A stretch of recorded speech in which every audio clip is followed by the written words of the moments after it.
What's up, goobers? We both know why you're here. Either you didn't show up to your class, or it's 3 a.m. and you're trying to cram for a test you probably have in 5 hours. Well, you came to the right place, because in today's episode, I'm going to teach your dumbass how to do a partial derivative, the easy way and the fun way. Hopefully, this is going to be informative for you, and even more hopefully, this is going to be a whole lot less dull than what I imagine you've been seeing for the last 2 hours. So, let's get started, shall we? Alright, so now we have a polynomial in front of us, and we're going to have to take a partial derivative. But what the hell even is that? Alright, so this polynomial reads as 3x squared y plus 4x y squared minus 2x plus 5y. What the hell does all of that mean? Well, to help your simple-minded ass, I'm going to turn it into Clash Royale terms. Hey, boom! Now, instead of f of x and y, we have f of Ice Wizard and Berserker. So, let's say we want to take the partial derivative of just df with respect to Ice Wizard. Now, what the hell does that mean? We basically get to only pay attention to anything that has Ice Wizard, because I'm trying to make it into Agartha. And to do that, I sadly gotta leave Daddy B behind. Now, if a term has both Ice Wizard and Berserker, I'm going to just derive that with respect to Ice Wizard, and I'm going to leave the Berserker part alone. So, for the first term, that would look like 3 Ice Wizard squared Berserker, and I'm going to take the derivative of 3 Ice Wizard squared, and that is going to turn into 6 Ice Wizard Berserker. Moving on to the next term, we have 4 Ice Wizard Berserker squared. So, like I said, we're going to leave Berserker part alone. We're only going to derive the 4 Ice Wizard part, and that's just going to become 4 Berserker squared. Now, terms that only have the Ice Wizard part and no Berserker, we're just going to derive those as normal, because we don't have to worry about the variable that we're ignoring. So, 2 Ice Wizard is just going to turn into 2. Awesome. Now, the best part is we just get to ignore this little fucker and basically say this part doesn't exist. Hey, irrelevant. We just get to completely write it off. Now we have our partially derived equation with full respect to Ice Wizard. Now let's say we wanted to derive it with respect to Berserker instead, because we don't want to make it into Agartha. Instead, we're simping in Daddy B's stream. So if we're putting the partial derivative in terms of Berserker, that would look a little bit more like this. 3 Ice Wizard squared stays because we're not touching that part of the equation. However, since it is Berserker, we treat this entire expression as a constant. And once again, the Berserker part just gets to be ignored. So we don't even have to list it this time. Now for the next term, we have 4 Ice Wizard, that part stays, and then the Berserker squared just becomes 2 Berserker.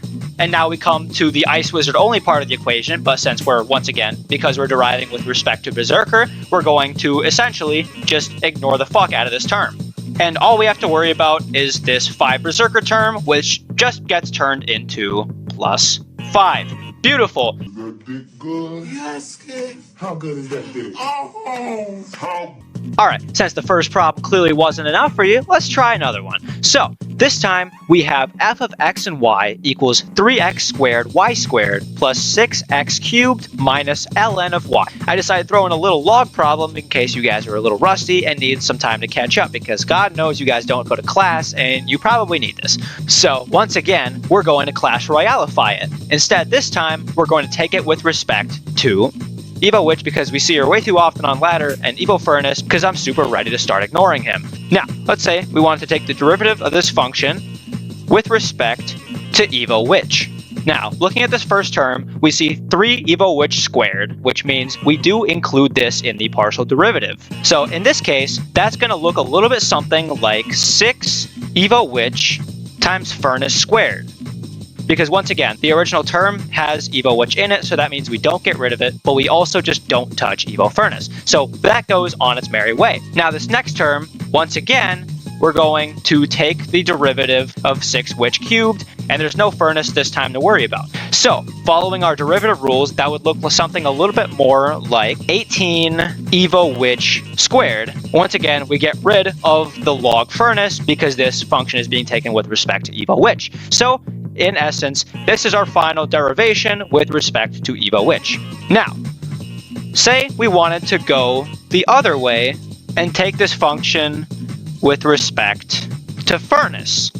Now, that would once again look really, really simple. And because the term we're taking has basically the exact same power as the previous derivation, we are going to safely assume that the front digit will still be 6, because we're taking the derivative of furnace.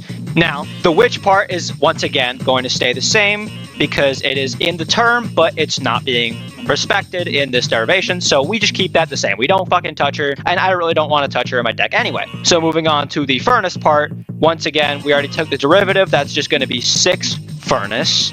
Now, this next term does not have an evo furnace in it, so we can safely cross it out, leaving us only with this last log term. And if you guys remember, the derivative of ln evo furnace is gonna just be 1 over evo furnace. And there it is. That is the complete derivation of df with respect to evo furnace. Well, that's it, ladies and gentlemen. If you're a high school kid or you're a college kid who's severely behind and you're trying to catch up for whatever exam you're studying for, I hope that I helped you just a little bit. I'm going to be releasing a video like this sometime next week, and I hope that I can make this a long-lasting series where I explore everything there is to know about math, and I deliver it in a fun and kind of goofy way. And my main goal is to make sure that you guys can pass your exams and not have to suffer the same struggles that I did as a severely ADD kid who cannot pay attention to a lecture to save his life. But with that being said, thank you everybody so much for watching. Please share this video with your friends, and if you liked it, please leave a comment down below, hit the like button, and subscribe to the channel, and I will see you guys next time. Peace.